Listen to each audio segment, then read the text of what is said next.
Hello everyone, today I'm going to be talking today about my microculture, which is the hardstyle slash gabber culture, which is a style of electronic dance music.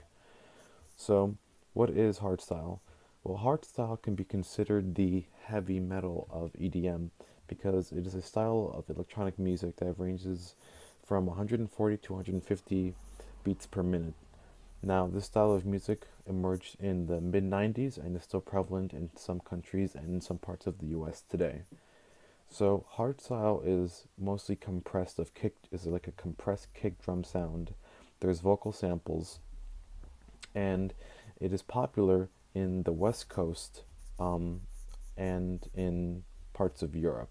So, yeah. So, why is this a microculture?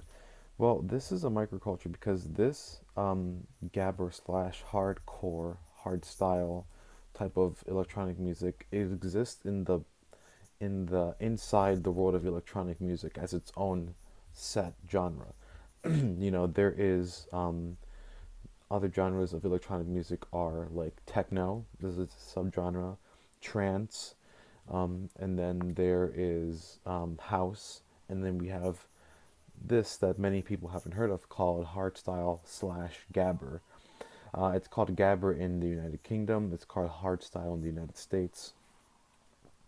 So, so why is this considered a culture? Well, there is passion for this music in the community.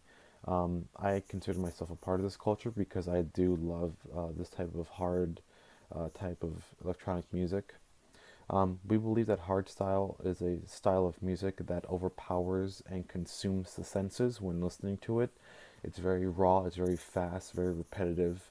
When you listen to it, it's very different from the other types of electronic music. Like it's very different from techno, very different from trance, very different from house music.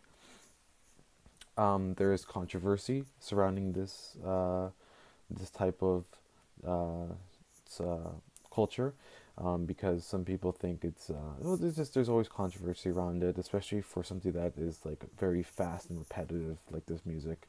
There's also it's controversy because we say we're very welcoming to other sub genres, but we still we feel kind of superior in the electronic music community because of how raw and how fast and how dark the style of music is. Um, but our core values are, we do take our core values very, very important. Although we may make fun of other subgenres of electronic music, when it comes to our little sect of hardstyle, we take our core value, which is looking out for each other and to take care of one another. Um, we do like to make fun of other music cultures, but like once you're inside this type of music culture, we kind of find you as like a family because it's a very small, very, very small group of very small section of the electronic world, especially now since electronic music has blown up. Still, you wouldn't find many people in the United States who would recognize this type of music. So we definitely take it as like our core value is to look out for each other, especially at like music events. We do look out for each other because people like to go party very hard, so we do like to look out for each other. That's very important. So, who are the people who belong to this microculture? Well, in the United States, people who belong to this microculture are electronic music lovers like me. Um, like I said before, you won't find this type of electronic music in the South or in the East Coast. It's really not even that popular in the West Coast, but there is a very large scene in the West Coast. So you will find the characteristics of people who love electronic music. You'll find them that they will know about this type of music. Um, in Europe, it's very different. There's a very different scene in Europe. Actually, it's kind of funny because back in the '90s, you would tell that someone like this type of hard style, this hard electronic music, was by their shaved heads. And you will still find that only in certain parts of Europe, actually only in the Netherlands. People who, if you find like someone who has a shaved head in the Netherlands, most likely he likes this very specific genre of electronic music, and that's just the scene there. That's just the characteristics of the scene there, and that just shows you how different it is from the scene here in the United States, where you won't even know if the guy or a girl likes hardstyle music, because they will just dress like a normal person. And but in Europe it's different. One characteristic, like I said, is that sometimes they'll shave their head, and that's just part of the culture back in Europe. So, yeah. So some behaviors and different communications. So some behaviors that about this electronic music scene, hardcore slash hardstyle, also known as Gabber in the UK, is that we, well, we tend to act superior, or like to act superior, when we talk about our form of electronic music. You know, this is like I said, this is like the heavy metal of electronic music, because it surrounds itself with dark imagery. It's very fast and repetitive, so we tend to think ourselves as like more superior, as to the other people who listen to like stuff like trance or techno, because it's too mellow, and we like to think of our genre as more hardcore. So we think of ourselves as a more like badass type of um, um, um, person, or we like to think of ourselves as more superior. Personally, I don't think that way. I love this type of music, but I also love trance and techno a little more than this style of music. I love all different types of style of electronic music. I've listened to electronic music since I was a little kid, so I find it really interesting now that I've grown up that there's such a microculture within that microculture, especially for hardcore and uh, the hardstyle scene. So that's kind of the. I do notice that when I did go to some events in Europe, they do like to act superior to those who listen to like techno or trance. Um, Also, I noticed that in the behavior of these people, if you go to like a hardstyle event in Europe, which I did go to, there's more aggressive towards like more aggressive dancing, more aggressive shuffling, foot shuffling. Um, there's a lot of pushing. It's people think electronic music is about just like happy repetitive music, but this is like really when you go to like a hardstyle event in Europe, it's kind of like a battlefield. People are just dancing really aggressive and crazy. It's nothing like I've ever seen before, and it's really interesting. Some communication patterns or some lingo that we have. I'm surprised that we do have some of that.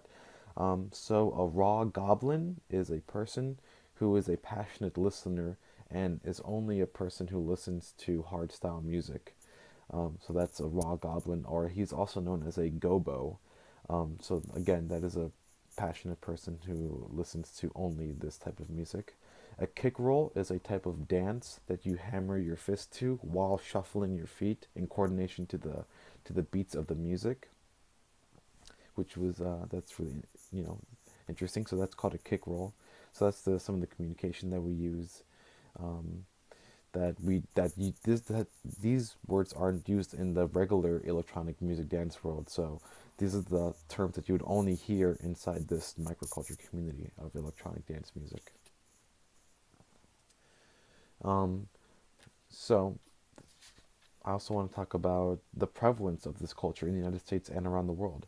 So in the United States, um, the hardstyle slash gabber slash hardcore music scene is only prevalent in California. If you go to electronic music events in the East Coast or in the South, you won't really find it. But if you go to Europe, um, it's actually very popular in Belgium and the Netherlands and in the United Kingdom. So some facts about hardstyle music. Um, Hardstyle music is the fastest type of hardstyle music is called terror, and unlike hardstyle, which ranges from 130 to 150 beats per minute, hard terror will actually go from 160 beats per minute and over. Hardstyle is actually a type of mainstream music in the Netherlands. If you go to the Netherlands, you actually hear hardstyle music on the radio. And even though there is a big hardstyle scene in California, you won't hear it on the radio. But if you go to the Netherlands, you will definitely hear it on the radio. Another interesting factor: over 10 hardstyle events in the Netherlands. You know, the Netherlands is a country with only 17 million people, and there are massive festivals with over 90,000 people. And some of those massive events are called Climax, Capital, Q Dance, DEF CON being one um, having over 100,000 festival goers. Another interesting fact is that this music started out in warehouse in the 90s back in Europe, and it's one of those type of genres that people would be like, oh, it's one of those one of those genres that started out in the 90s in warehouses, and it grew, and it became mainstream in some parts of the world today, which is really interesting. Um, Another fact is Headhunters is a famous hardstyle DJ, and he makes around $4 million, $4 million as a salary being a DJ. And Hardwell, another famous hardstyle DJ, well, he started off making hardstyle music, but he progressed into a more mainstream sound. He makes around 9.5 million as a salary for being just a DJ playing music. So a hardstyle DJ, as we can see, can make anywhere from like playing for free, or they can make it up to 4 million or to 9.5 million. So yeah, that's just what I want to talk about. I think this is a really interesting culture. You guys should check it out. I think it's cool. It's very friendly people, very repetitive music, really hard music. I'm going to show you some pictures of some events that happen. So this are some of the stages you can see. Very, very intricate stages. Um, you can see right there, there's like a bird for the stage, and yeah, and right there, there's a bat as the stage right there. So this is a popular hardstyle label called Q Dance. So yeah, that's my microculture video, and if you have any questions, ask me. Thank you.